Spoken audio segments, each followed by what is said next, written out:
Broadcasting the boisterous sport of the fastest game in the world. So strap on your lids and lace them up, Rook. You're listening to the Barn Chirpers Hockey Podcast. Shake them up.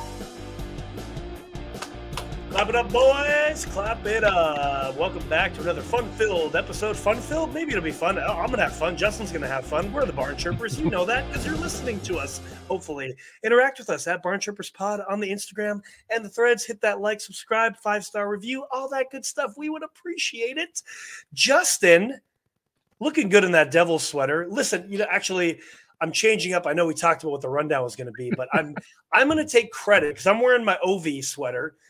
I'm going to go ahead and take credit for all of the superstars, quote unquote, that are supposed to be superstars, not showing up. And then all of a sudden they show up after I chirp them. I'm looking at you, PLD. He just scored a goal. Good for you, PLD. Austin Matthews, he keeps scoring goals. I mean, the Toronto Maple Leafs suck and they keep losing.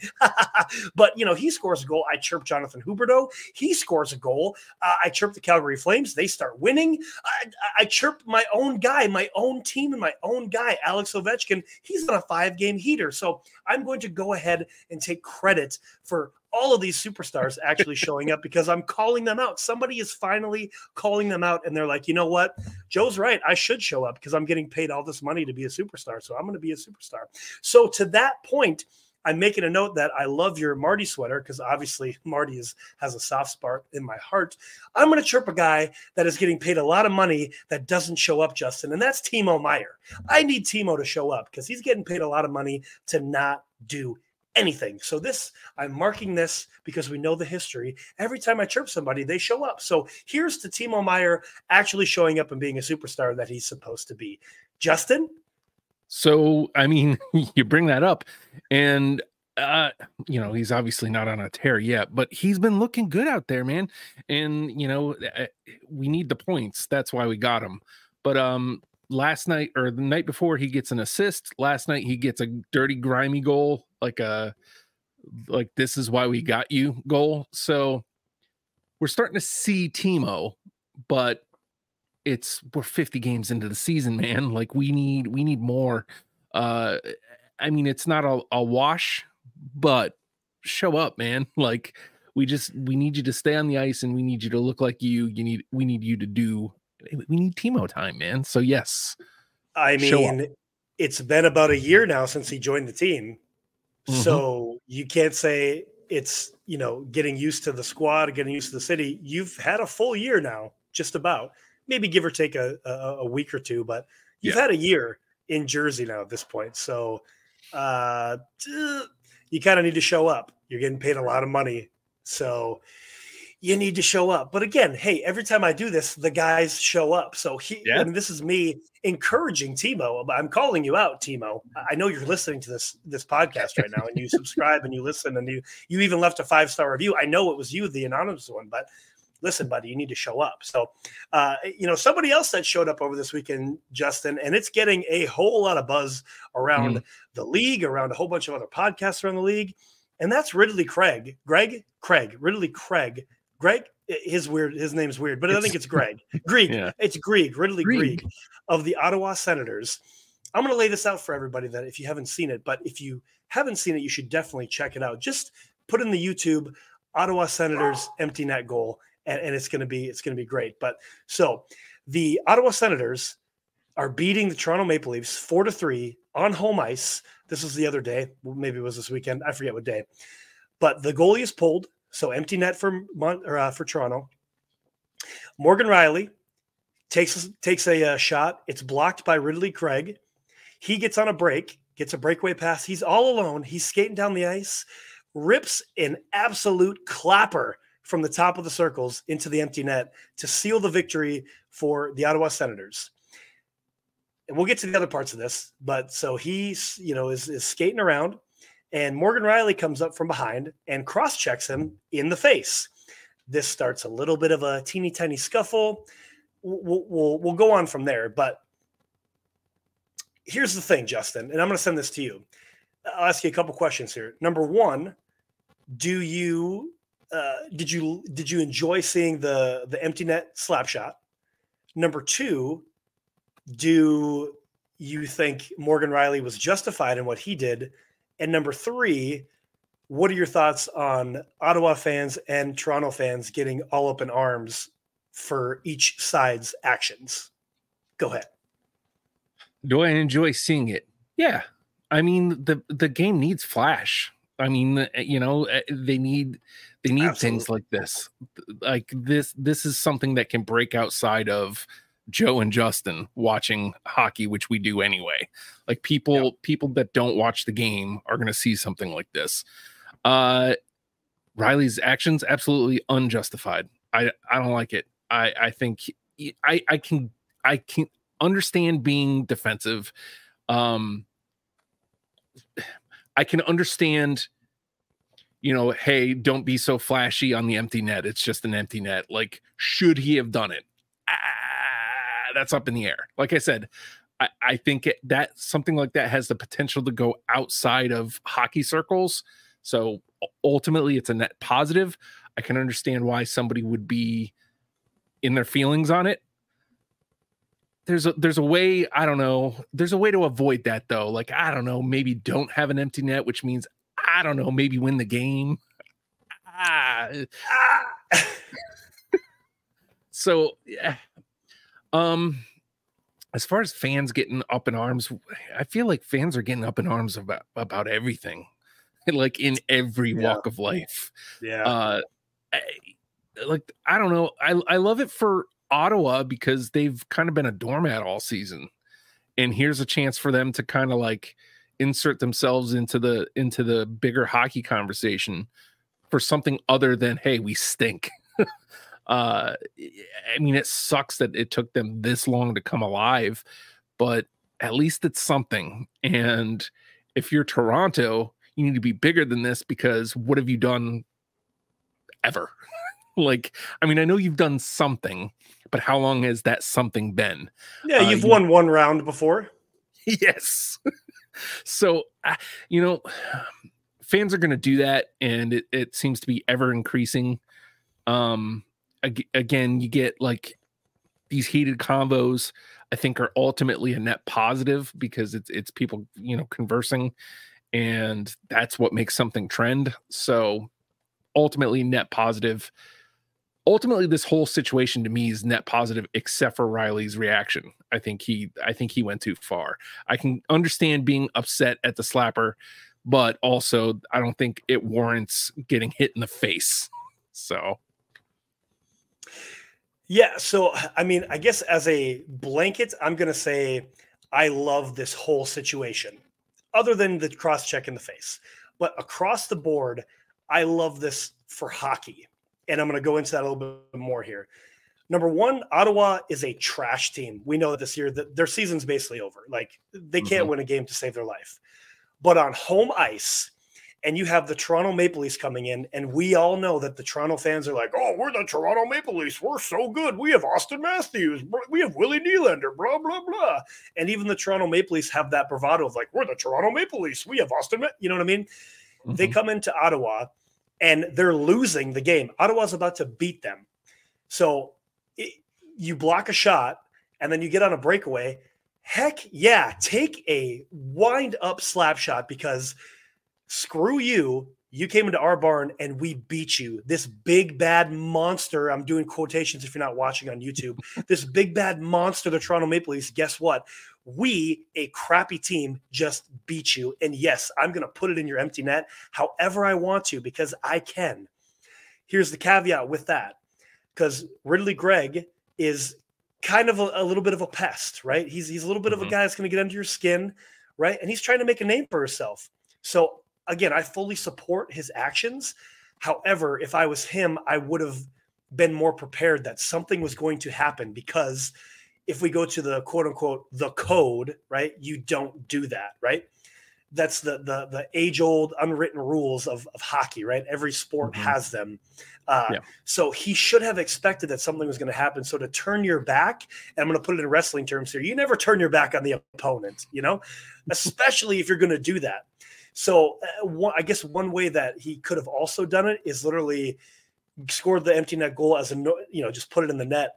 And then he could have walked or skated right by the bench and chirped the crap out of them. You know what I mean? He could have done that too, which probably could have also caused a little bit of a quote unquote riot. Again, I'm going to do a lot of quote unquotes because we're talking about the Toronto Maple Leafs, who are soft. Come at me. They are soft. So going back to it, I love that he did the wind up slap shot. If I was him though, like, you got to watch your back a little bit, bud. Like, you can't turn your back and not expect something to happen. To that same point, I don't hate that Morgan Riley hit him. Now, I don't love that it was a cross check to the face because you took a really wussy way out, bud. Like, I understand you have to stand up for your team because, again, nobody else is going to. Put a pin in that. We talk about the Bruins and the Maple Leafs. This was many, many weeks ago. Brad Marchand did a quote-unquote cheap hit, right? And guess who didn't stand up? The guy who's supposed to, Ryan Reeves. He didn't do anything about it. The next game when they played, didn't do anything about it. The Maple Leafs are soft. Nobody's going to stand up. Nobody's going to fight. Nobody's going to actually do anything and take action for something like that. They're literally not. They are the softest team in the league. I'm going to say it right now. Maple Leafs fans, please come at me, please, because they are the softest team in the league. They're not going to do anything. You think Austin Matthews is going to do anything? No. Mitch Marner? No. Johnny Toedrags? No. Willie Nylander? No. Even Ryan Reeves, he's not going to do anything. He hasn't done it all year. So to go back to my point, Morgan Riley took the cheap way out. Yes, he was standing up for an embarrassing thing, right? As you should. But if you were a true like tough guy, right? You're kind of fake tough right now by doing a cross check to the face when he wasn't even looking at you. Turn him around and drop the gloves and punch him in the face, because that's what a real tough guy would do. But instead, you skated up behind him, and then you waited for him to turn around, and then you cross-check him right in the face. Get out of here, dude. You're not tough. You're soft, just like your whole team. But again, I am applauding him actually doing something. I don't love as a cross-check to the face. And then after that, like, there's a scrum, if you want to call it that, but everybody's like just barely hanging on a jersey, laughing and coking and joking. Because again, what do we talk about? We talk about the Toronto Maple Leafs. When they lose, it's always like, oh, ho hum. We'll get them again the next time. Well, whatever. I'm just going to go ahead and go get some more clothes and get my fashion on, and maybe trim my mustache a little bit, but maybe not. You know what I mean? Like, it's so ho hum, and that's why I say the Toronto Maple Leafs are soft. So any Maple Leafs fans, please come at me at Barn Chirpers Pod and prove me wrong, because right now you can't. So this whole situation, again, I love it for the game, actually, because it gets people talking. I love Grieg's slap shot. Love it. I wish he would have paid more attention and like something's going to happen. Because if he did, he could have been watching Morgan Riley come after him and punch him in the face. Morgan Riley, I don't love the cross check to the face, but at least somebody stood up for what happened. He did just get suspended for 5 games. It just came up for this. And I have to, because we've been preaching about player safety being crappy this whole year, I have to, in that case, support it, because it was a cross check to the face. David Perron did the same thing basically after a cheap shot. He got 6 games for that. Mangiapane cross-checked Jared McCann on the ice and smashed his face to the ice and only got 2 games. So overall, player safety is just bullcrap. We know this. But in the sense of that, like, I have to stand by this 5-game suspension because, yeah, he hit him in the face. Even though I really don't think he should have been suspended, but he hit him in the face. So suspension, right? I know that was really long-winded and a lot of things, but at the end of the day, like, some fire, man. I love to see some fire from Ottawa. And allegedly, I don't know this to be certain, but I was listening to another hockey podcast this morning. Allegedly, Ridley Grieg got scolded after the game by the general manager, allegedly, for doing that. So, I mean, that sucks, man, if it's true. Claude Giroux didn't really praise him in his post-game interview either. He didn't bury him, but he didn't really praise him either for, you know what I mean? So weird times in Ottawa. But again, at the end of the day, I love it across the board. And also Toronto is soft. Come at me. I want to pile on Toronto here for a second, because let's do it. I love piling on Toronto. Because I mean, you mentioned the ho hum attitude, which is the problem we've had with them since the start of the show. Is they lose in the playoffs, and it's oh well, And at this point, at the time of talking, New Jersey is 3 points, I think, behind Toronto in the playoff race, and New Jersey's out right now. I think we're two back of Detroit, 3 back of Toronto. If we catch them and Detroit levels out and plays well, Toronto's out.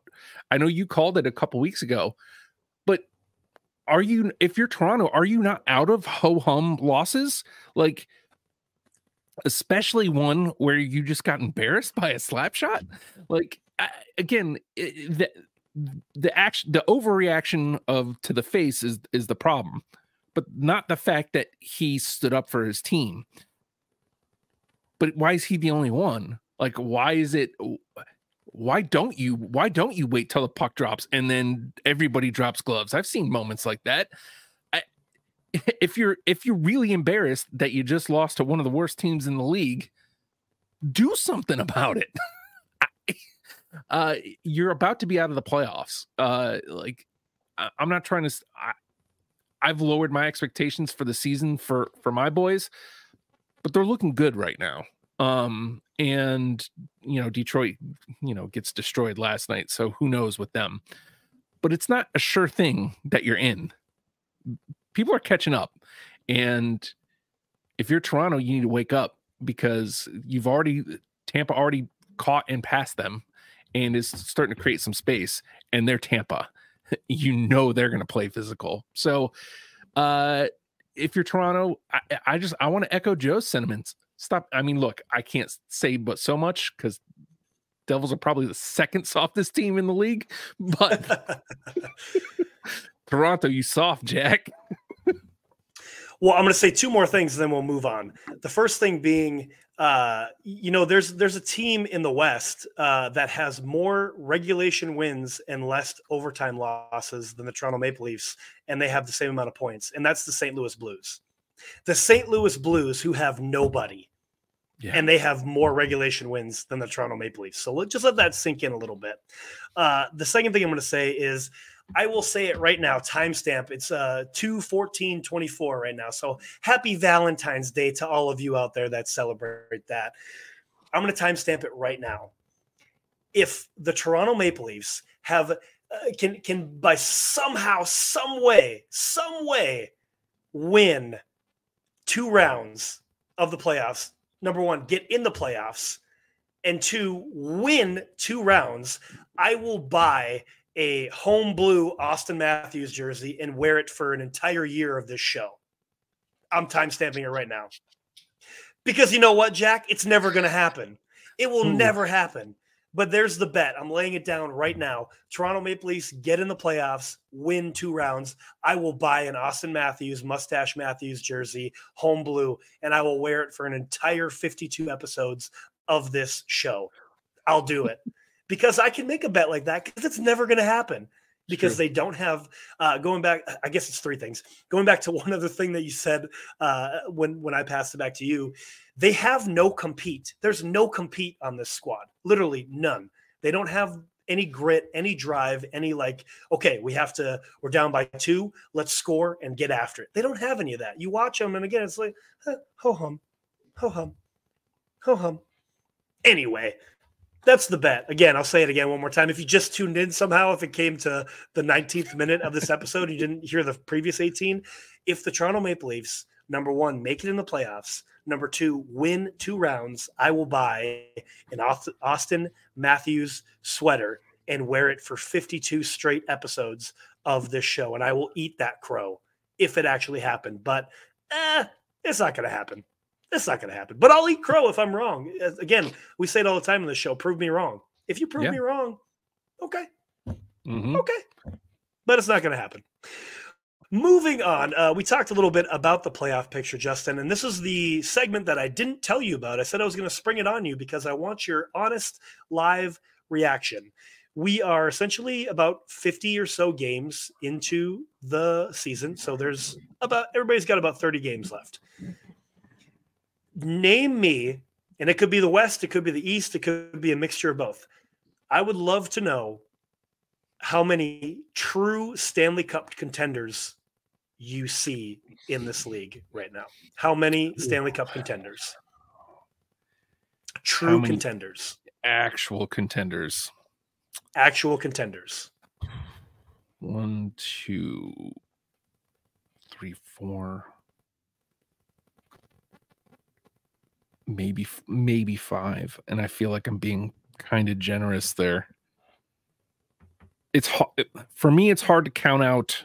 I'll walk you through it. Which I assume is why you asked this. I'll walk you through it. Of course, we're trying to fill some time here. You can't count out Vegas until they're officially out, right? Yep. And I mean, they're right there, so it's not like they're way out of it. I still don't buy Edmonton. They went on a heater and they're a good hockey team, but I don't think they're a contender. Again, this is one of those things where like Vancouver's a full 10 points ahead of Vegas. I didn't realize that. I think Vancouver's legit. Whether they can do it or not, the question is, are they a contender? I think so. I don't want to play them in the playoffs. We'll see what happens comes playoff time, but as of right now, I think Vancouver is. Dallas is another one of those teams that I can't count out until they're out. I love watching Dallas play. They're experienced in the playoffs. So Colorado, same thing. Until they're out, it's hard to say they're out. And honestly, I don't know if anybody in the East has that other than Boston. That thing when you watch them play that says, yeah, we're gonna get it done. We're gonna win 12 games and go to the Stanley Cup. So maybe I'm overselling, or maybe I'm underselling some teams, but Vancouver, Vegas, Dallas, and Colorado to me are the legit. And if I'm throwing anybody from the East, it's Boston. I feel like everybody else is kind of beatable. So I think that's all pretty fair, actually. You kind of touched on most of the squads that I talked about. I also, Vancouver, I think is a true threat just because of all the tools that they've added since the beginning of the year, and they continue to win. Vegas, like you said, can't count them out until they're actually done. Right. We made that mistake last year. Same. I don't believe, Edmonton went on a great run, and they could go on another run now after this All-Star break. They very well could. They very well could end up in second in the Pacific, or even win the Pacific if they really get on another heater. But I don't really believe them, because while Stu has been great lately, but before that, at the beginning, he was not great. And we know that he choked when playoff time came. So I don't believe Edmonton. So I agree with you on Vancouver and Vegas staying in the West. I was just looking at this entire year, and Dallas to me is also a true contender. They have only been blown out 2 times this year, a 4-1 loss to Tampa Bay and a 6-1 loss to the Vegas Golden Knights. Every other game that they've won by blowouts, but every other game has been 1 or 2 goal losses. Maybe from what I saw, I might've missed a couple. I very well could have, but they only have 2 blowout losses. So that says something to me, because likewise, I love what Colorado is doing, especially Nate Dogg is just owning everybody right now. I love that. But man, Georgiev is on pace to start like 60 plus games. They need to get a solid backup, number one. And number two, I went through Colorado's so far season this year, and they have 4 blowout losses that they've lost 7-0, 4-1, 6-2. Like they've lost a couple extra, blowout games. And does that really matter big time in the grand scheme of things? Maybe not, but I don't see them as a true contender right now because they only have Georgiev. And listen, we know without a tandem these days, goalies don't stand a chance without a solid Mm-hmm. tandem these days. We've seen it since, shoot, I don't know. I mean, at least the last 5 seasons, 3 to 5 seasons or so ish. I think Vazzy is the exception, not the rule. Mm-hmm. Especially that 2020 season is bogus. Like, 2020 doesn't really count truly, and 2021 was, was that a real season? You know what I mean? So, so Dallas, Vancouver, Vegas in the West. Honorable mention Winnipeg, but I mean, are they a true cup contender? I would love to see it, but I don't know that they're a true cup contender. I can't definitively say that they are. In the East, I agree with you on Boston. For whatever, we say this many times in the show, we thought they were going to really tank this year, and they are still steady as she goes. It's not, record breaking like last year, but they've been in first in the Atlantic essentially the entire year. They're a true cup contender, no doubt. And the only other one that I am actually looking at from the East, and it's not the Rags and it's not the Hurricanes, it's actually the Florida Panthers, because they have just that. We talked about compete earlier that the Maple Leafs lack. Florida has compete. They don't stop. Sam Reinhart is carrying that team. Everybody else is pitching in. Your Haggies, your Matty Kaklutches, obviously Barkov. Everybody's pitching in. Bobrovsky is doing well, being a solid goaltender. They're having a solid year, and they just don't quit. So I do think it's going a little bit higher to call Florida a true cup contender, but I'm throwing them in that mix because they have that compete, and it's the same compete that we saw last year in the playoffs. They have not lost it at all going into this year too. So, yeah, my definitive are Boston, Florida, Dallas, Vancouver, and Vegas. We're pretty much the same place. I don't know how I got lost in that. I think it's just recency bias with Colorado. You watch them, and but yeah, sure. Georgiev just playing so much that he's going to be, and he's not playing bad either. He's playing well, but man, like you throw that many starts on a guy that has never started that many before, and then you also want him to carry you through the playoffs, because as we've seen so far, tandems don't happen in the playoffs. Like you pick a guy and you go with them, which is the classic, what you do, you ride the hot hand. But yeah, so they need to get somebody to back him up and take some of the work off of him. Otherwise, you very well could see a downfall when the playoffs come. So we don't want that. So yeah, we're pretty on par. Moving on, this is our segment that everybody loves to hear. It's the 3 stars of the week, and we're going to do it a little bit different, bringing it back since it's been a few weeks since we did it. We are each going to pick 3 guys that we think deserve a nod, and we're going with guys that maybe don't necessarily actually top the standings, but maybe they're having a good year. Maybe they've had a good couple of weeks. Maybe they've just caught our eye, like, oh my gosh, I didn't realize he was having such a good year. So, Justin, do you have one that you want to start with, or I can go if you don't have one? Well, I'm going to get the homer out of the way. I'll go first with the homer. I got to. The Devils have, since the break, other than Calgary, and that was just some really bad eggs from Vanny letting 3 that just should not have gone in. Anyway, Nico Dawes, he played the back-to-back this week. He played against Seattle on Monday. Yeah, Seattle on Monday. And I think he stopped like 28, 29 shots, pretty close to 30. And he plays the back-to-back. He played Nashville last night too, and looked really sharp in net against Nashville. And again, it's Seattle and Nashville, but those are 2 teams very much alive in the playoff race. And he just looks composed back there.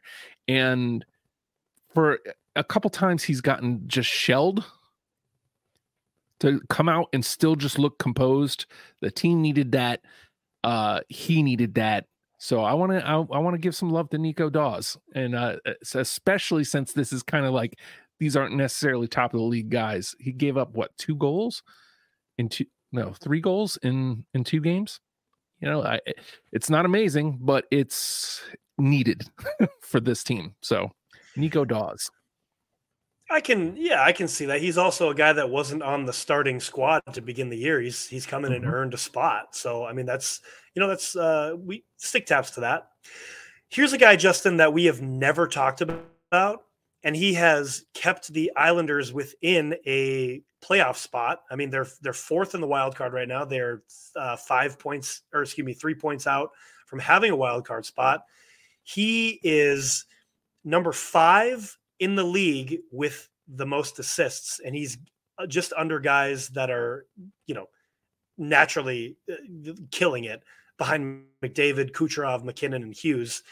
7 goals, 48 assists, plus 20, 21 power play points, 123 shots, 58 hits. Noah Dobson. Where did this guy come from of the New York Islanders? Where did he come from? Like, this guy is clearly on every one of the score sheets, seemingly, to keep. Obviously, we know Islanders don't score a lot of goals. So for him to have 48 assists, wow. I'll be honest. I look at the scoreboard every single morning when I'm eating breakfast. I usually skip the Islanders because I don't care. So I'm honestly going to have to start looking at this to see what Noah Dobson is doing. I wish I would have grabbed him at some point. He's not available in fantasy. I wish I would have grabbed him because he's almost a point per game. Well, yeah, he's over a point per game guy because he has 56 points, if my math is correct. So Noah Dobson. Look at that. If anybody knows anything about me, I always latch on to guys who hit on in fantasy. And this is a guy I picked up at random last year at the end of the year, just because he played for the Preds. We had went to see him. He was doing pretty well with hits, and this year he's leading the league in hits. And I love to see it. It's a guy on the Preds. It's Jeremy Lauzon, defender for the Nashville Predators. This dude just lays hits, man. And I mean, again, are they winning yet? They're around. They're hanging around. They're still in the hunt. But last night, the thing that Dano kept talking about is like, this is big physical team, and you don't even think about it, but yeah, they are. They have veteran presence. And this kid Lauzon going out there and lowering the boom on people. Is that a reason to give somebody the star? I don't know. But if you're me, yeah, absolutely. Love to see it.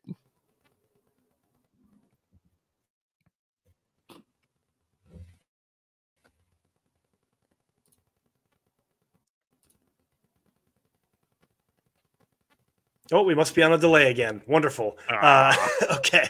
I'm going to my next guy is yeah, I didn't hear that last part. So but I know you picked Jeremy Lauzon. So I support that. Yeah, I mean, he we what am I trying to say? We love a mustard cat reference. So I'm here for it. This guy, speaking of the mustard cats, this is actually kind of a tie because I see these guys on the score sheet all the time. I'm going to go with this guy, though, Tommy Novak of the Nashville Predators. He is consistently on the score sheet for the Preds, again, keeping them in the playoff hunt. He's a little bit less than a point per game guy. He kind of goes on streaks here a little bit, but he's a guy that he's adding depth to this squad. His stat line, only 10 goals, 16 assists. He is a -10, 7 power play points, 68 shots on goal, and 4 hits. But again, seemingly every couple of games, he goes on a little bit of a streak where he gets 3 or 4 in a row for a couple of games. Then he goes a little quiet, but a solid depth guy at the end of the day. And you're just looking at the Preds still being in a playoff picture. So I'm giving some love to Tommy Novak. This, again, call it recency bias, but I just looked up his stats for the year. A +20, Joe. This is a guy we were just talking about for his empty net shenanigans. I want to give him a little bit more love here. Again, he got the world talking about hockey. You love to see it. So that's number one. But on a terrible team like the Sens, you're a plus 20. That means you're doing something out there. Let's see his entire season line. 9 goals, 11 assists, 61 shots on goal, 69 hits. So he's pretty well rounded. But it's that plus 20, which means he's not the one getting torched. He's not the one getting scorched out there. So Ridley Greig, how about him or Greg or Greig or Craig or Ridley, how about that? Yeah.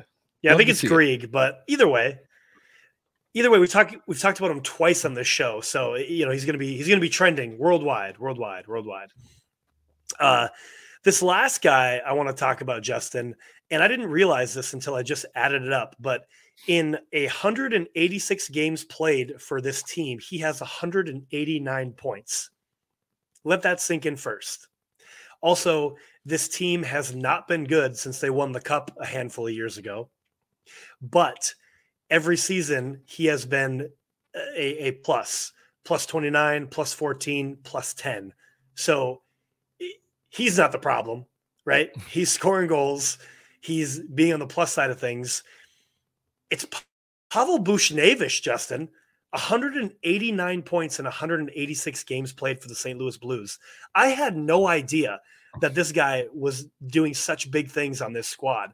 I don't watch a whole lot of Blues games, so there's that, and he just has never been on my radar.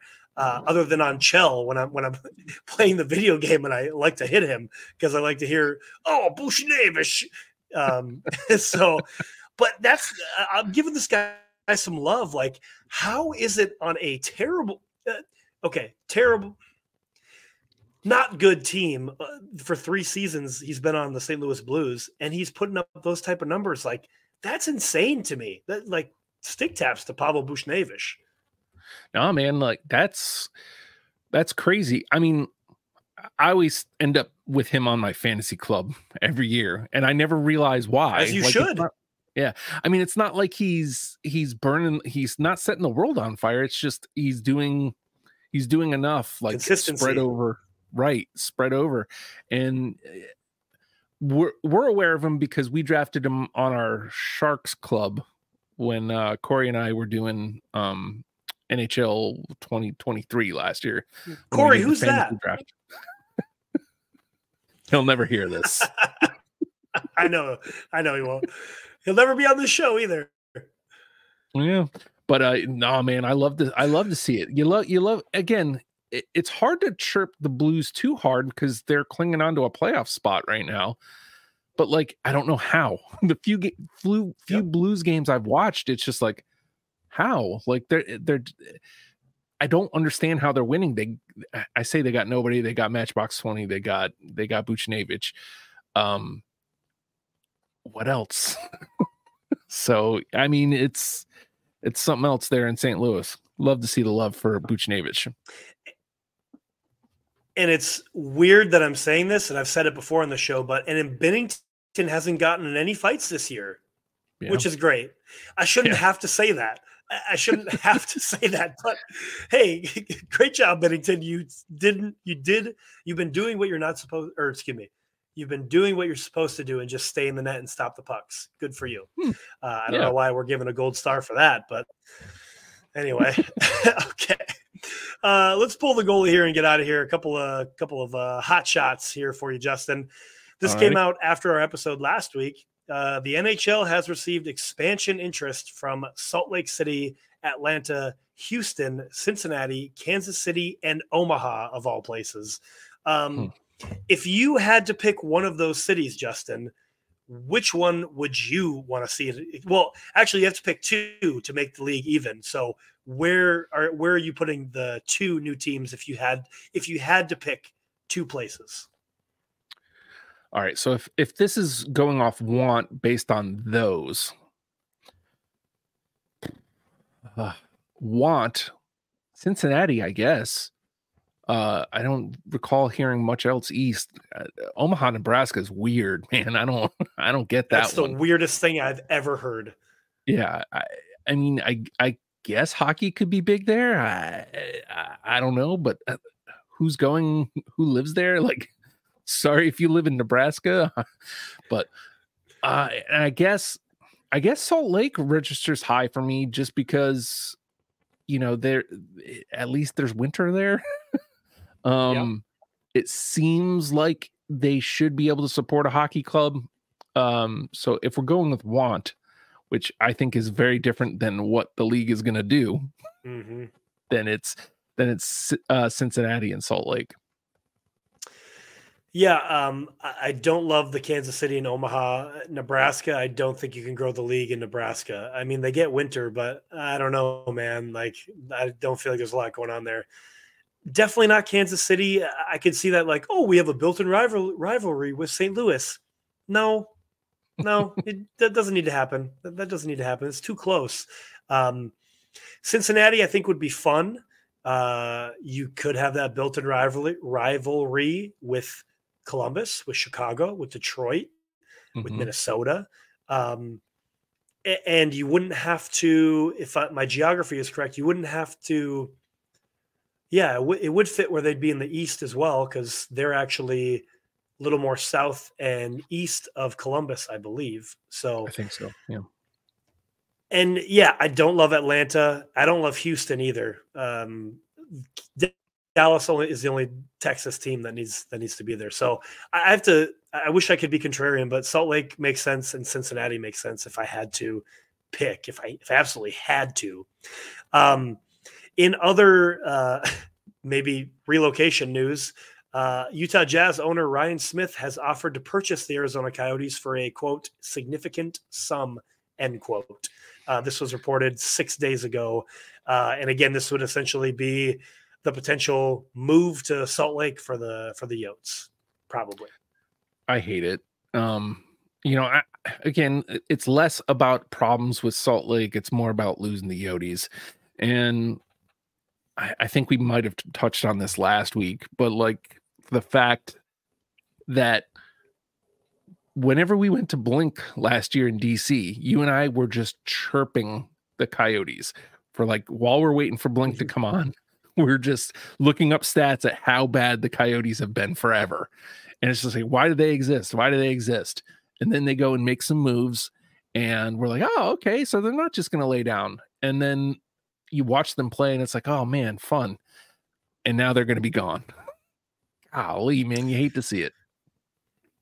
Yeah, I don't love it. I don't want them to move, but it's like, man, how much longer are you gonna?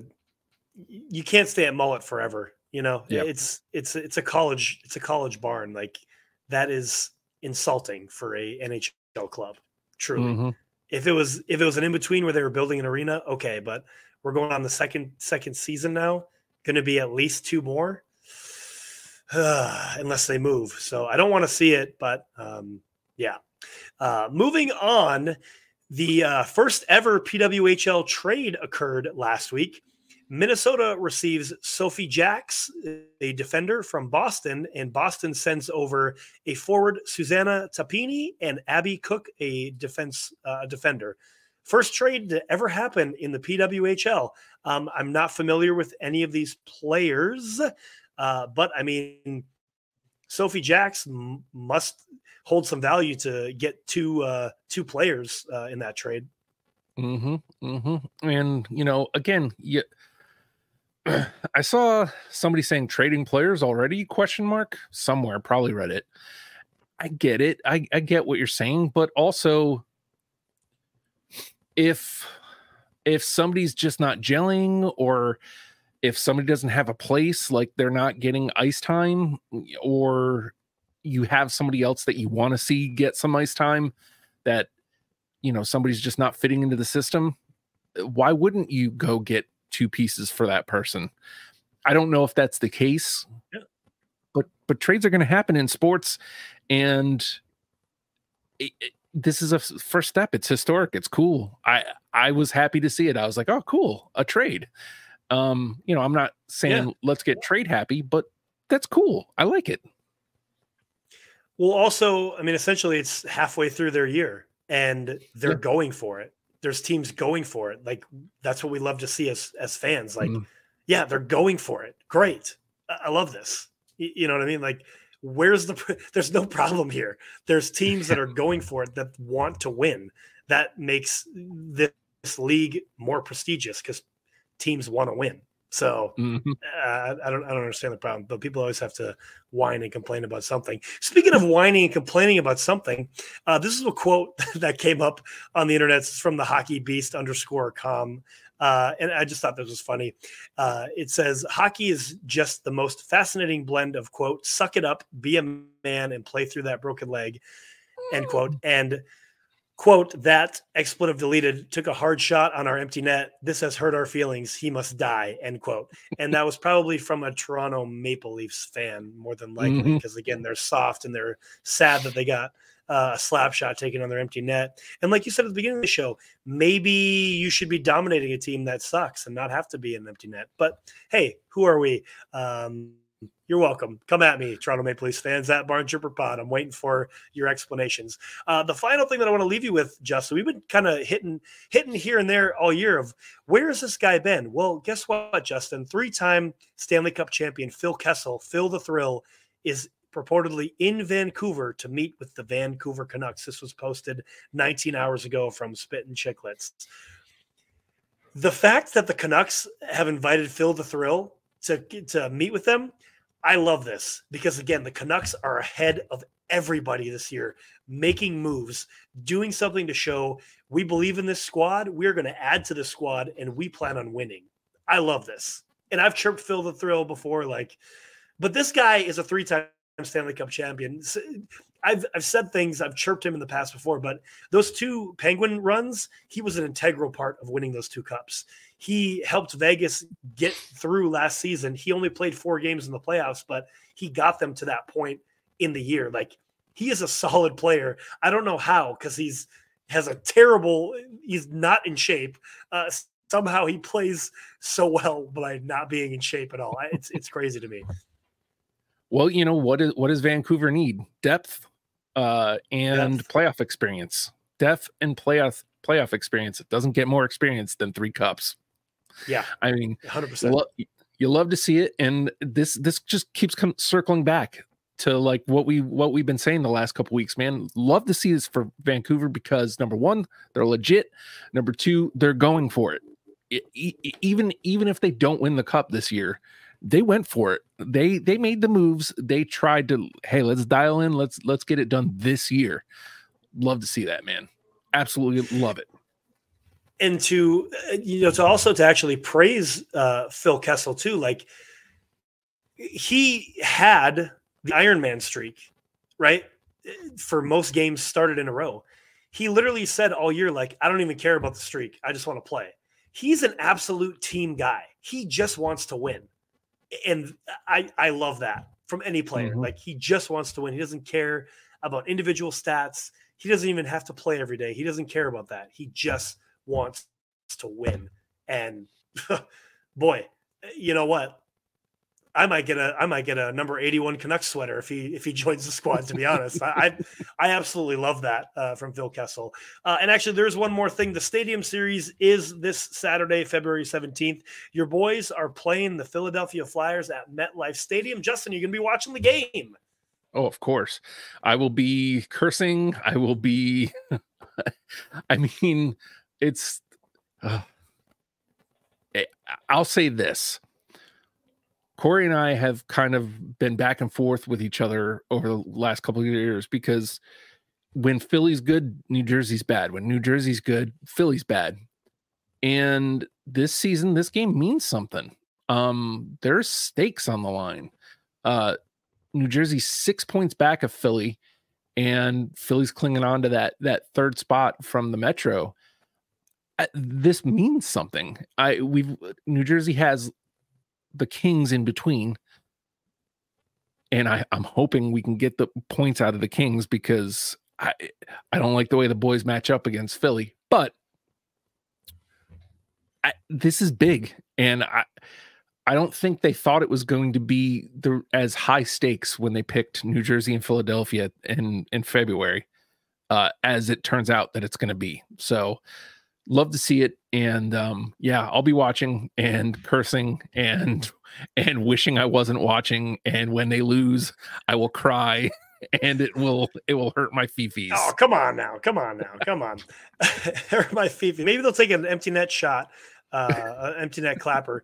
Well, I mean, even though I know I said this is the last thing is the empty net, we're supposed to be getting out of here, but even though Philly's in that third slot position at the Metro, like we talked about earlier, whoever wins, I mean, essentially, if the Devs win, you're looking at a potential, a big swing, not necessarily in the standings, but I mean, that gets the Devs right into that second wild card slot tied with Detroit. You know what I mean? And if they lose, that could put them further down the line with the Islanders and the Caps coming right up behind them and the Penguins, right? So it actually is a big game. Even though, again, Philly's in that third slot in the Metro, both teams are kind of having a similar year in the sense of like Philly is, of course, outperforming and Devils are underperforming, but they're not that far apart is what I mean. So they're kind of having a similar year. So it does mean something. So it's great when these special events, these special games mean something. So yeah. So again, February 17th is Saturday, the Stadium Series, the Philadelphia Flyers versus the New Jersey Devils. That's all we got for today. We went longer than we expected, but we always do that. So hopefully you enjoyed that. You know what to do, and we'll be back next week. And next week it'll be a pre-show before I go on the barn trip. So we probably will talk about that a little bit. So until then, everybody stay safe out there. Keep your head up and play to the whistle and take all the empty net clappers that you want. Stick taps and Sully's boys. Clap it up.